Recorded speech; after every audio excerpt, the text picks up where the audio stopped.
Frankie, put the mouse down. Stop! Go on, ma'am.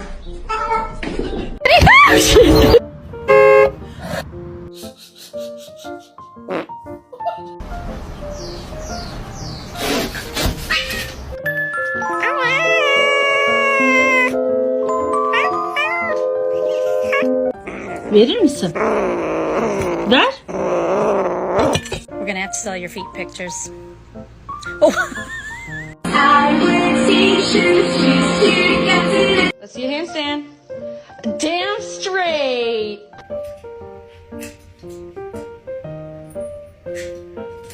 Dude, you look fucking dope.